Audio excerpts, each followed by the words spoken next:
In some countries, homeschooling is now all but illegal, and everywhere the state controls the curriculum in ways that rarely meet with the approval of religious people or of those who would like national history to be taught as a source of pride rather than guilt. I mention those things because they form the background to any attempt to say something about the world in which we live and how we might amend it. And in conclusion, I want to say how they have affected one of the most important issues that we will be addressing in this conference, which is the issue of the environment.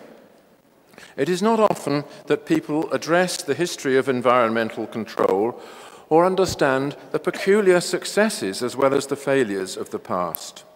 Although the successes are small successes, they contain a lesson for us today, for they are the result, by and large, of the European inheritance, which has made room for civic initiatives of a kind that states undertake rarely and international bodies never. Everywhere in the world today, you find environmental destruction. Sprawling cities, ruined countryside, poisoned lakes and streams, decimated forests and fields veneered with plastic. I say everywhere, but not, by and large, in Europe. The English countryside remains to a great extent what it was when painted by Constable, although of course squeezed into smaller parcels by the motorways. The French towns and villages are still viable communities, supported from their local economies and looking roughly as they looked when the Impressionists painted them. The German forests are intact and meticulously cared for. The Norwegian fisheries operate under a system of cooperative rights that has existed for a century and which has maintained fish stocks at a constant level. In 1,000 ways, Europeans have looked after their environment, even though living in a crowded continent under massive pressure from migration and international commerce. Sure, there are places where it has gone badly wrong. The Dutch and the Belgians have allowed grotesque building in the countryside and the uglification of their cities. Eastern Europe suffered the disaster of collectivized farming and socialist housing. And the destruction of the German cities by the Allies was only partly compensated by the post-war reconstruction. Still, if you know anything of the rest of the world, you will soon see that Europe is, comparatively speaking, a success story, 2 terrible wars notwithstanding. And the success is to be explained by the freedom of European citizens to associate and to create the pressures on government that ensure a measure of protection. Let me conclude with a few thoughts about the city and what it has meant to us. As I said, Christianity in Europe is in retreat. Our legal systems are weighted down with European Union regulations. Our civil society is slowly being handed over to the state. But still we retain in our hearts the first of history's great gift to us, which was the city. Not the city of Jerusalem only, the city that God commanded as his house on earth, but the city as the Greek philosophers knew it, the man-made and man-commanded place of open discussion, law-abiding congress, and shared settlement. Nowhere has the nature of the city been more thought about than here. Prague was chosen by the Emperor Charles IV as the capital of a multinational empire. He refused the advice of the great Petrarch to move to Rome and earned his reputation as Otec Vlasti, the father of the country, by gradually discarding the parts of the empire that were without interest to him, in order to make Prague into the center of a polyglot national culture.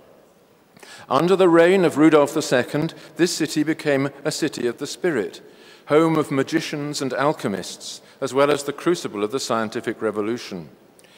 And the great schism that marked the end of Christendom was accomplished here at the Battle of the White Mountain. Since then, Prague has retained its identity as the polished button that holds the flapping coat of Europe to the globe, the sacred place of pilgrimage to which all of us, Protestant, Catholic, and Jew, return in search of our inheritance.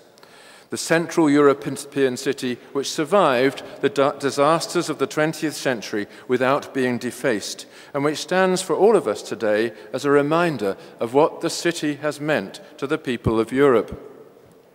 In the last years before his murder at the hands of the secret police, Jan Patočka delivered in the catacombs the lectures that summarized, for me, the perennial meaning of this city. These lectures were published in samizdat as Platona Evropa, Plato and Europe, and were an attempt to uphold Plato's original vision of the city as a place that should take care of the soul. In a city, people are side by side, their loves, hates, and destinies woven together in an inextricable tapestry, each enjoying the protection of law and the rewards of high culture. The city, on Patočka's view, was the greatest of the gifts that the Greeks had bestowed on Europe. Of course, cities have grown elsewhere, in India, China, and the Middle East, and under European influence in Africa and America. But only in Europe has the city grown according to its inner nature, to become a law-governed community in which diverse classes, occupations, creeds, and opinions flourish side by side in the mutual pursuit of scientific knowledge, aesthetic taste, and spiritual improvement. Only in Europe has the city become the model habitat, the place where our humanity is not degraded or exploited, but raised to the level of mutual respect. Hence, the city shows us how we can live together side by side without destroying our environment. It is or should be our guide to environmental thinking. The ideal city is bound to its citizens by a relationship of mutual care. In such a city, people respect the public space that they share with their neighbors and strive to ensure that resources on which all depend are free from contamination. The true city grows from the love of place and from the recognition of a place as sacred to a community and its needs. In building a city, therefore, two requirements are uppermost: the harmonious use of public space and the humility of all buildings that impinge upon it. This is what you see in the old streets, churches, and palaces of Prague.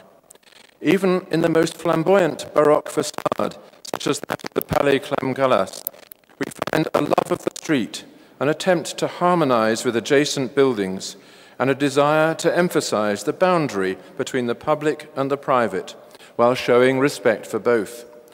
The reason why the visitor to Prague stares in awe at this jewel of a city is that here, before his eyes, is the physical embodiment of a moral idea.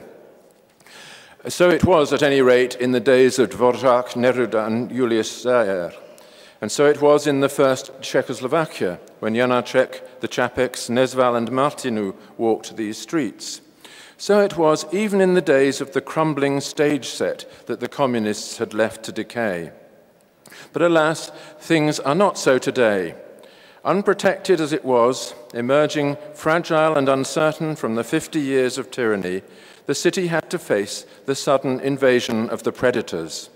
People from elsewhere who did not value the city as a home and a settlement, who had not the faintest inkling of that moral idea so quietly expressed by Patočka, who appreciated beauty only as a commercial prospect and a tourist attraction.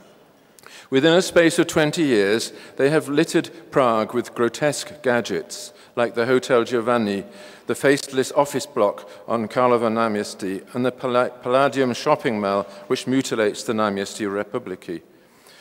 Structures that destroy the city as a communal habit, and which erase the public spaces that have been treasured by so many people over the centuries. Of course, the effect should not be blamed only on international capitalism and its placeless imperatives. The communists did what they could to rub out the tranquil face of the old city, and one of the greatest triumphs of their uglification, as Kundera calls it, the television tower at Žižkov, was lauded as a visitor from the future, proof that actually existing socialism could move with the times. However, something new has entered the scene since 1989. The image of the individual and his appetites is now replacing that of the community and its spiritual needs. It is easy to turn human beings away from the care of the soul. They are natural predators in search of excitement, pleasure, and things to fondle and consume. And those who love the city know how important it is to prevent this predatory instinct from taking hold. Hence, almost all cities since the 15th century have had laws protecting the face of the city. The street plan, the language of the facade, the permitted ways of advertising one's wares. In all such things, communism maintained a contemptuous silence, and following that silence has come the sudden, unrestricted noise of a commerce that knows no decency and no law. This was the hubris referred to yesterday by President Havel. Even the most beautiful building in Prague can now be dressed from roof to street in a poster advertising anything from chocolate to motor cars that might grip the base appetites of the passer-by. And usually these posters capture our attention by displaying a human face, an attractive face that looks directly and seductively into the heart.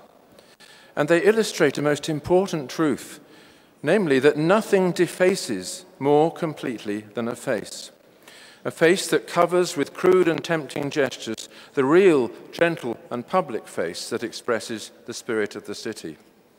Well, that is an instance of something that might have been prevented by a simple piece of legislation of the kind that exists almost everywhere elsewhere in Europe. But it reminds us of why we are gathered here today.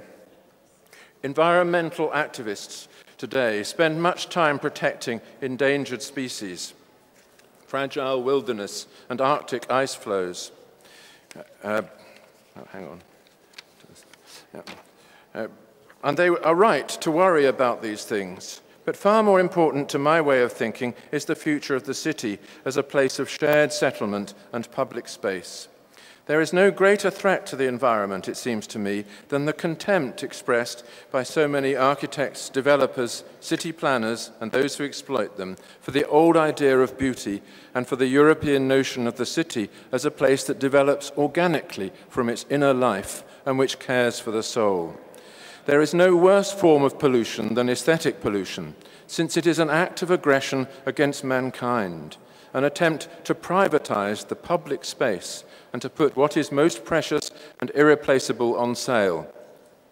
I know many people don't agree with this, and perhaps I would not have thought this way myself had it not been for Prague, the city, and Prague, the moral idea, relayed to me by the samizdat edition of lectures delivered underground by an old professor who was murdered for his pains. Thank you.